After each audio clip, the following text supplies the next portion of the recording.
Nick, so good to see you. We are getting back to basics today. Should you claim Social Security at 62? Claiming Social Security at 62 may sound appealing, but it, of course, comes with trade offs like reduced lifetime benefits and the Social Security earnings test if you're still working. So let's break down the pros and the cons. I was surprised to learn that 1/3 of people actually claim as soon as they're eligible at 62. It's known as panic claiming. Why is that? Well, it's financial fight or flight. Yeah. So it's all fear based. It's not usually it's not fact based at all. People are wondering, what if Social Security runs out? So I better turn it on now, because if Social Security stops, then I'm just not going to get anything. And then they turn it on, and once you turn it on at 62, there's all sorts of things we got to look into. Are you still working? Different types of things. Once you lock it in, I look at it as a haircut. You're not getting your full benefits, so you're taking a haircut. And if you want to make a change in the future and say, you know what, that was kind of a dumb idea, I probably shouldn't have turned it on because I was fearful, you can't go back and adjust it. There's a period of time that you can, but then Social Security will tell you, well, if you're inside this time window to not take Social Security or to redact what you did in turning it on, you got to pay us back all that we've paid you so far. And and most people just aren't willing to do that. So, and that's the thing that you got to look at is as well with this is if you think about panic selling, think about a house. If you found out that your house value was going to go down, this is your primary residence, and let's say the house values of houses were going down 50%. Do you sell? Because you've heard that maybe it's going to go down 50%. Maybe there's going to be a market crash. Do you sell your house right then and there? No, because you still need a place to live.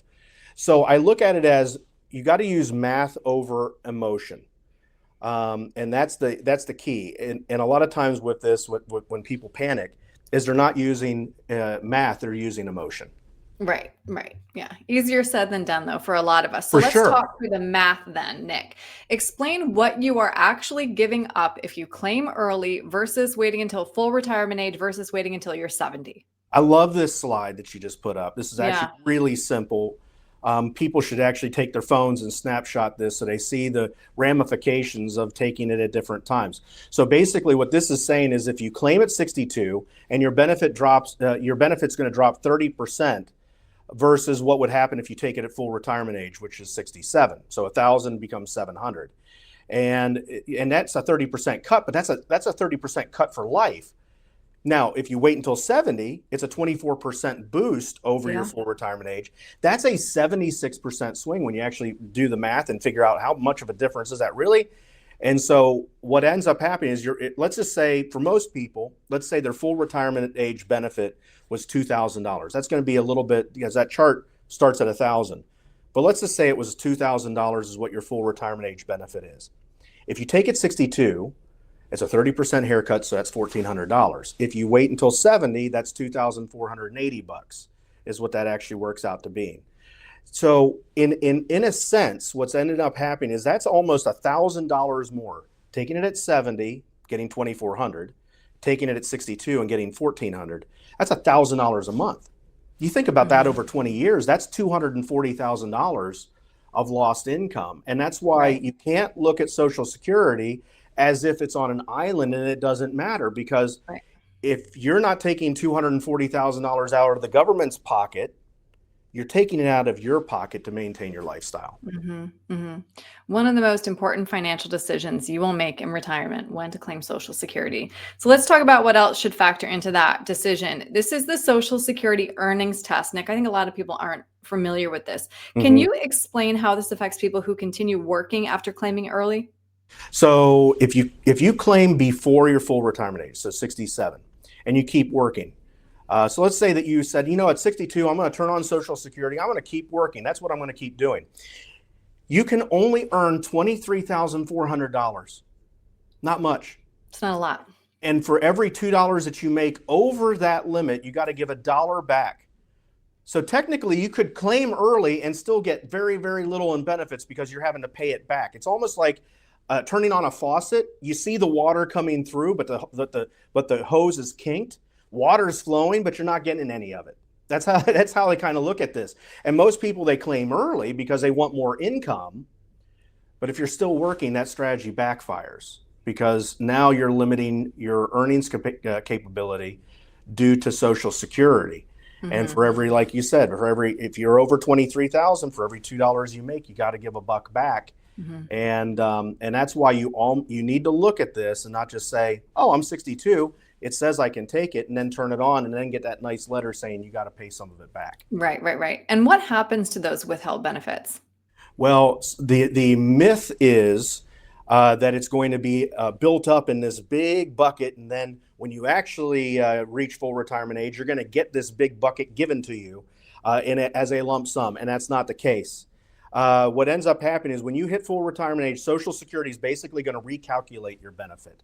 And they're going to say, oh, well, we're going to take those benefits that we took back, and we're going to recalculate your benefit, and we're going to pay you those benefits back over your lifetime. So what's happening is you gave back dollars to get dimes. Mm-hmm. And so that's the thing that a lot of people don't know is they think they're going to get this big chunk, this big increase, and it isn't. They're going to pay just a little bit more because of what they took back. Right. All right, Nick. So then brass tacks, walk me through this. I come into your office and I say, hey, Nick, I want to claim at 62. What do you tell me? Well, so there's a checklist. We got to ask different questions. Number one, do you actually need the money now? Mm-hmm. If you don't, maybe there's a reason to wait a little bit longer. Are you still working? Again, because of the earnings test. Right. That's an important thing. Do you have spousal income plans set in place? Because the longer you wait, let's say that there's a husband and a wife, and let's say that the husband's Social Security is higher than his spouse's Social Security. Well, maybe he wants to wait a little bit longer and let his Social Security build up so that the surviving, if something happens to him, his wife adopts the highest Social Security that she can. So maybe you got to look at it as, is there a spouse involved in this? What's your health? What's your longevity? So there's all sorts of things you got to look at. Another thing too, you got to look at how much money have I saved? Like what else do I have built up? Because claiming at 62 not only affects your monthly income, but it affects how long your money is going to last in retirement. So if you aren't taking it, let's say you retire at 62, you're probably going to have to plan for 30 to 35 years of unemployment, of not working and using your assets to support you in retirement. So if you turn on Social Security at 62 and you're getting a smaller amount, that means your assets have to be used more to be able to support you during retirement. Mm-hmm. Well, so it's going to also matter how much have you saved. If you save very little, you might need to wait on taking Social Security, so that number is higher. Mm-hmm. And what we do is we analyze that. We call that Social Security stress testing. Basically looking at how much you've saved, how much your budget is, what your expenses are, and then saying, okay, let's look at Social Security and how much is coming in from there. And then what we do is we say, okay, if you take it 62, by the time you're 95, how much of your money is left over? If you're at 67 and you take Social Security, how much of your money is left over? 70, how much of your money is left over? And so what we want to do is have a very nice blend where you're taking Social Security, but then also having as much money left over later on as possible. That's what we call efficiency. You just don't want to retire without a plan and think that Social Security doesn't matter. It does matter big time. Right. Nor do you want to just rely on those online calculators that spit out an age for when you should claim Social Security. Obviously, talking it through with you, Nick, it becomes apparent that this warrants a conversation with somebody who specializes in when to claim Social Security, which I know you do. So if somebody wants to sit down with you to find their unique number, what's the best way to reach you? And we can do a quick 15-minute Social Security stress test just to figure out, is it important? What needs to be done? And is there a Social Security maximization plan that you should be looking into? So our phone number is 844-GROUP-10, and people can give that a call. They can also go to our website, group10financial.com. Either one, you can schedule a 15-minute strategy session where we'll dive into Social Security, figure out if maximization is something that is going to hit home.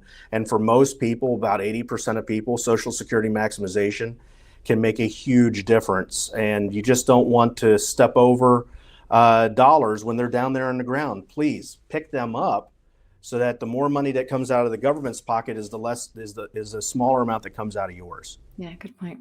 Nick, thank you. Great being with you.